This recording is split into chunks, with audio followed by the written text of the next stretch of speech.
Raila Odinga was today in Suba South constituency, Homa Bay County, where he talked about two main issues: the ODM rebels and the Bomas NADCO report. Before we have a look at the two issues, let's have a look at the kind of reception Raila was given today in Suba South constituency, Homa Bay County. And that's important because the reception shocked very many Kenyans who thought Raila Odinga was diminishing politically. Have a look at this.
If that reception is anything to go by, then the ODM rebels in the Luo Nation have got all the reasons to worry, and more specifically, Karoli Omondi, Suba South Member of Parliament.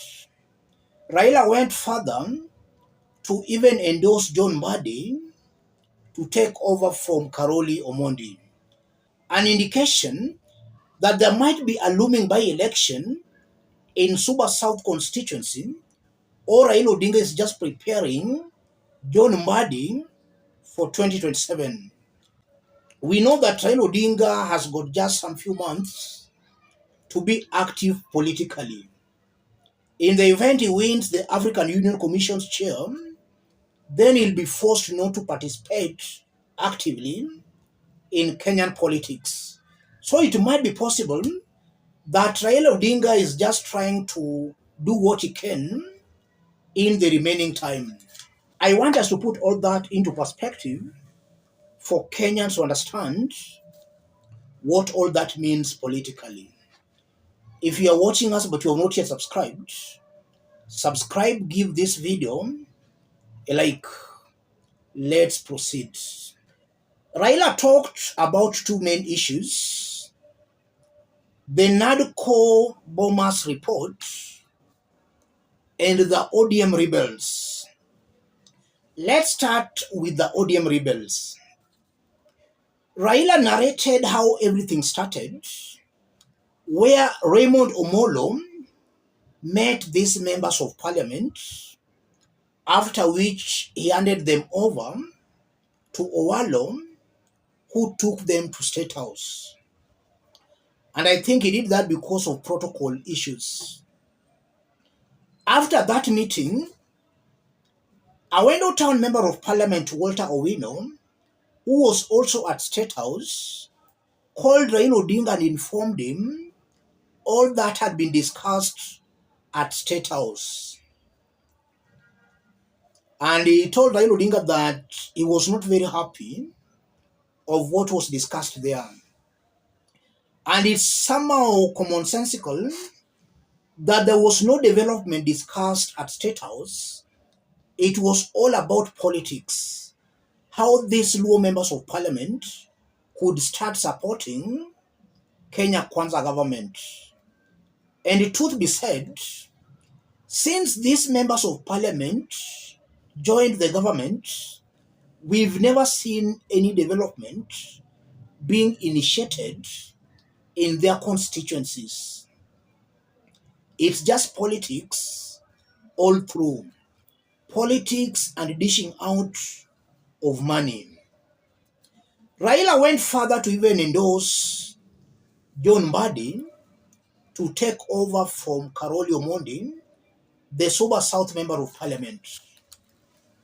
And that really rang so many bells because we don't have a by-election in Suba South constituency. Why is Raila Odinga endorsing John Mbadi almost 3 years to 2027?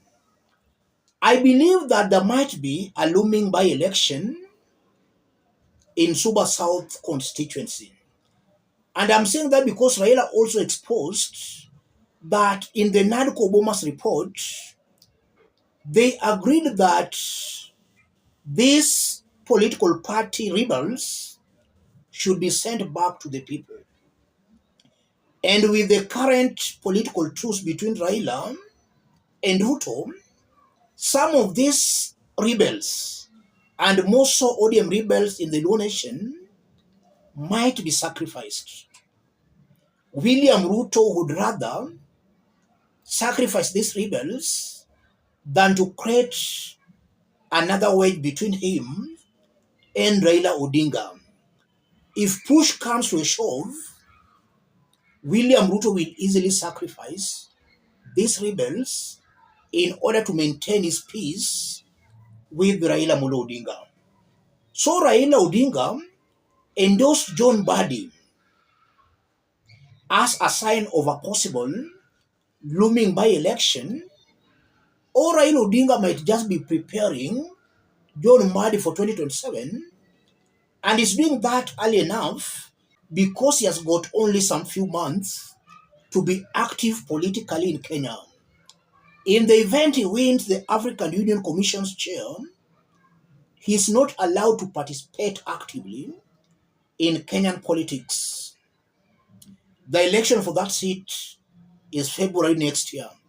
So if there is no by-election looming, Raila might just be preparing and trying to do what he can in the remaining months. And we might also see such endorsements in the coming months before February next year. Raila is just preparing everything ready so that if he leaves for AU, then things will just move on smoothly without any problem.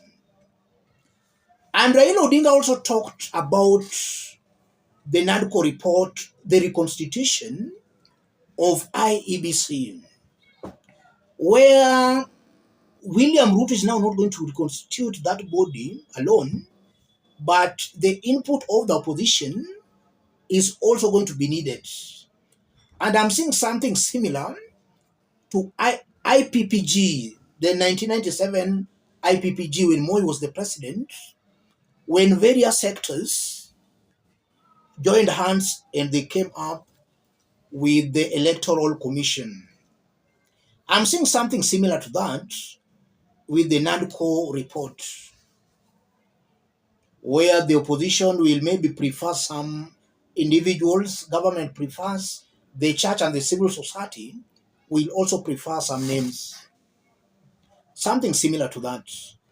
As I conclude, that meeting in Suba South constituency today is sending chills among ODM rebels.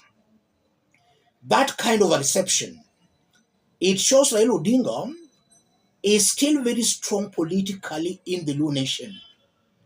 In fact, I'm seeing a situation where his strength is actually growing. And that goes contrary to the popular belief that Raila Odinga's popularity has been diminishing in that part of the country. And now with this AU bid, some have been saying that now Raila Odinga is done and dusted politically. That reception confirms that whether Raila Odinga will be around or not, the ground still respects him and will still listen to him. So the rebels must actually think of a plan B. Let me stop it there, ladies and gentlemen. If you are watching us but you have not yet subscribed, subscribe, give this video a like. Those watching us outside Kenya, drop a comment, let us know from which part of the globe you are watching us from. If possible, subscribe, give this video a like. And to all our fans who might not know, we are now on TikTok, where we also do daily political analysis. So in case you miss us here, check us on TikTok. Just go to your TikTok app and search the name Dennis Odingo. You'll get me there, ladies and gentlemen. Thank you.